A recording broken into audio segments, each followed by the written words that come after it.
Hi மக்களே வணக்கம். Big Boss season 9 எல்லோரும் நம்ம சேனலை சப்ஸ்கிரைப் பண்ணிவிட்டு உங்கள் ஆதரவு தெரிவிச்சுக்கங்க. இப்போ பார்த்தீங்கன்னா திவ்யாவுக்கும் பாருக்கும் ஒரு சண்டை நடந்துட்டுருக்குங்க. இந்த டாஸ்கில் பார்த்தீங்கன்னா ஏகப்பட்ட சண்டை, ஏகப்பட்ட குளறுபடி நடந்துட்டுருக்குங்க.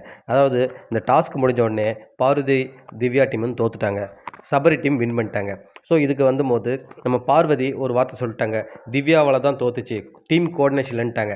உடனே அவங்க ஒன்றும் சொல்ல, இவங்க ஒன்றும் சொல்ல, உடனே திவ்யா வந்து ஏதோ மார்க் பண்ணிட்டுருக்காங்க பார்வதியை பார்த்து. மார்க் பண்ணும்போது என்னென்னா, பார்த்து சட்டியில் விழுந்துட போகிறேன்னு ஏதோ சொல்லியிருக்காங்க.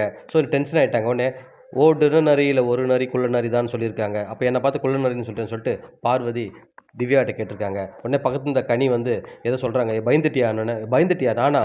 யாரை பார்த்து யார் பயந்துறேன்னு சொல்லிட்டு இவங்க சண்டைக்கு போயிட்டாங்க. உடனே நம்ம திவ்யா ஒன்று சொல்ல, பார்வதி சொல்ல சண்டையாகிடுது. உடனே அங்கே வந்த சபரி, கனி, அரோரா இவங்க எல்லாமே கேட்குறாங்க, நீங்கள் ஏன் அவங்கள வந்து மார்க் பண்ணீங்கன்னு கேட்டாங்க. நீங்கள் மார்க் பண்ண தப்பு திவ்யான்னு சொல்கிறாங்க.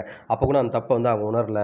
தப்பாக இருந்துச்சுன்னா நான் வேணால் சாரி கேட்டுக்கிறேன், அதுக்கு முன்னாடி அவள் என்ன பண்ணான்னு சொல்லிட்டு சொல்கிறாங்க. பட் இவங்க பண்ணாங்களா என்னன்னு தெரில. ஆனால் பார்வதி கேட்கும்போது நான் எதுவுமே பண்ணலை, நான் கையை கட்டிட்டு தான் நின்றுதுன்னு சொல்கிறாங்க.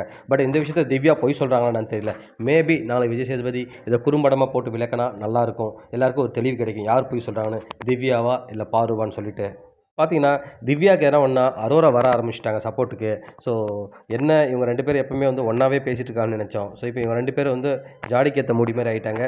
ஸோ இதுக்கப்புறம் வந்து கண்டிப்பாக சண்டை நிறைய நடக்கும்னு நினைக்கிறேன். பார்ப்போம் மக்களே, உங்களை அடுத்த வீடியோவில் சந்திக்கிறேன். நன்றி.